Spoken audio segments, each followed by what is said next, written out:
Last weekend I took the new Shelob model to a 500 point MESBG tournament. With only 2 nights before the tournament, I would spend one night on the base and the final night I would spend on the spider. I started by texturing the base and covering any visible mold lines and joins. The model was then primed black and then I dry brushed grey across the base.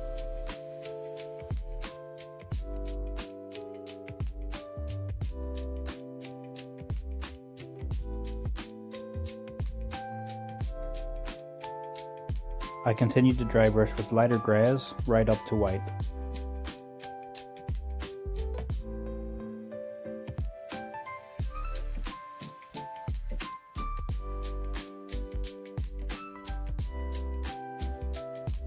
I then applied thinned inks of various colours to the rocks in a random pattern in a technique known as leopard spotting. This random application of colour gives a realistic look to the finished rocks. A final dry brush of off-white was then applied to the rocks and I give the whole base a coat of ultra matte varnish.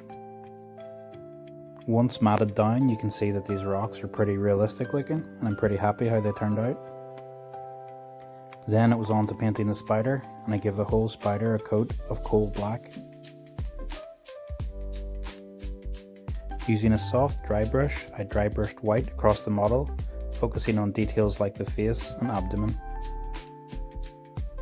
I then applied thin red contrast paint through an airbrush to the face and abdomen areas. To create some contrast on the model, I airbrushed purple into any areas I wanted to be shadowed, and I also airbrushed this onto the legs.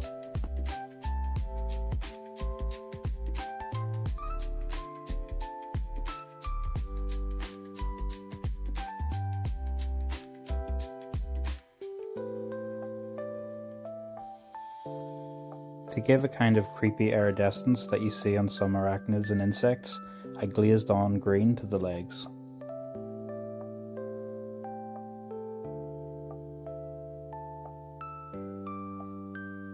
Using white paint, I then added some detail to the abdomen.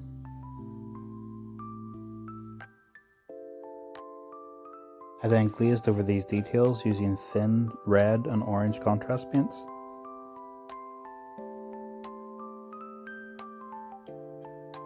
Using a small dry brush, I then picked out additional details on the body and focused again on the face. I then glazed over these details using thinned orange, yellow and reds.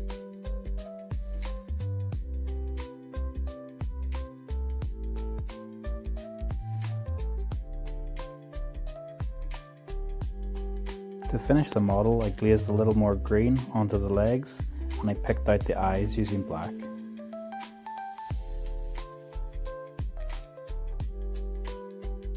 I then give the model a final all-over coat of ultra matte varnish, and I think this matted look gives a really realistic look to the spider.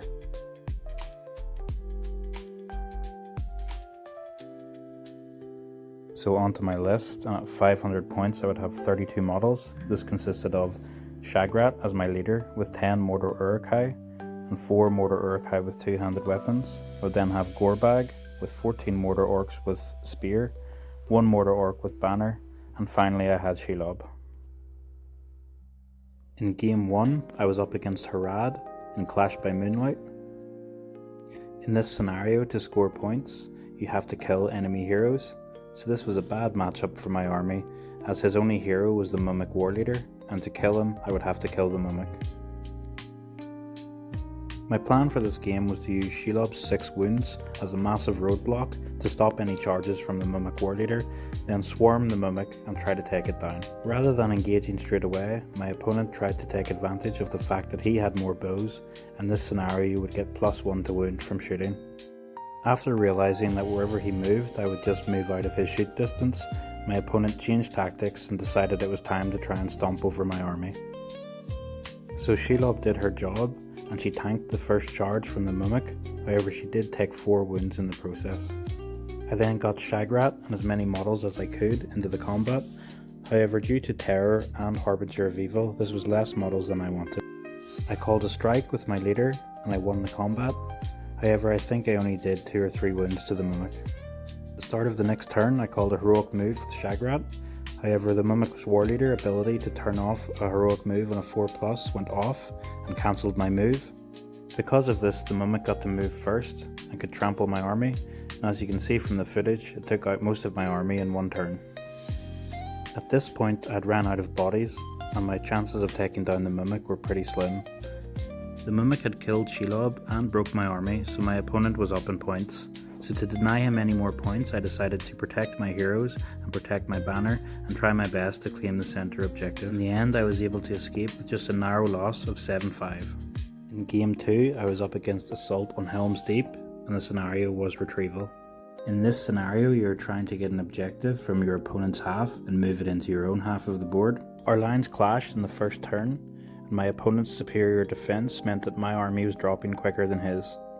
My opponent also had a ballista, which meant that I had to keep Shelob hidden in the lines at all times, as this had the ability to one-shot her. In the second turn I had priority, and I was able to get Shagrat into my opponent's leader. I called a heroic strength with Shagrat, and then I picked the Shelob fight to go first. Shelob won her fight and hurled the model at the enemy leader, knocking him prone. Shagrat won his fight and was rolling 6 dice, wounding on 3s, and was easily able to take out the captain. In the end, neither objective was moved, and even though my army was smashed, I was able to get a narrow victory of 4-3. It was then lunchtime, where we would display our armies for best painted and favourite theme.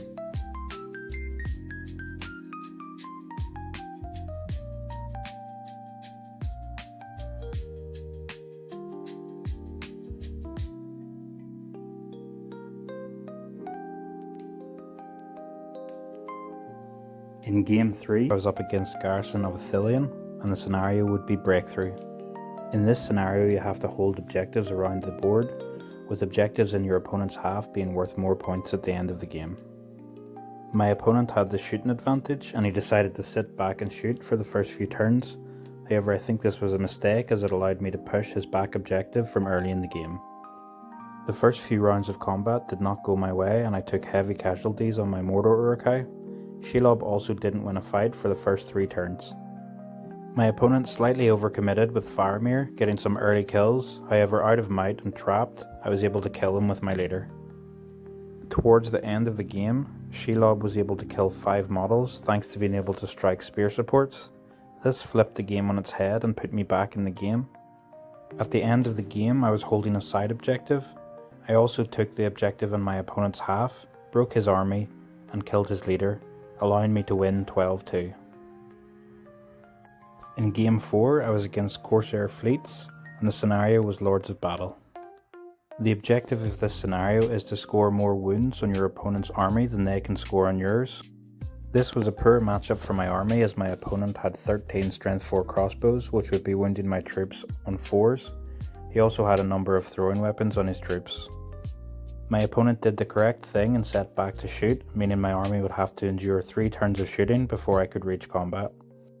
I got extremely lucky and only lost 6 or 7 troops on the approach to his army. However, I would have to play catch up in melee from this point forward. My opponent charged his leader Dalamir and a number of troops into Shelob and called a strike with his leader. My opponent had some bad luck and rolled low on his strike, meaning he was only matched fight with Shelob. We both rolled a 6, however I won the roll off and Shelob was able to kill his leader. From this point on, things started to snowball in my favour, with Shelob and my heroes doing some heavy lifting.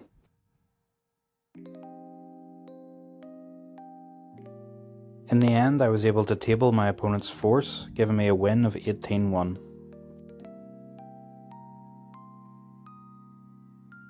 So I was the tournament organiser, which meant I couldn't score any points at this tournament. However, I was competing properly, and overall I finished in 2nd place. I played a lot of Cirith Ungol in the last edition, however this would be the first time I'd played them in this edition. The changes to Shagrat and no longer being able to take shields on the Mordor Uruk-hai mean this army does feel a little weaker. Most of my games were won by Shelob, and at 500 points I feel she's pretty strong, especially with the changes to monstrous actions and being able to strike spear supports. I don't think the change to her base size has any impact on how she plays. I've always seen her as a bit of a roadblock and a tar pit model, and if anything it just helps her do this better.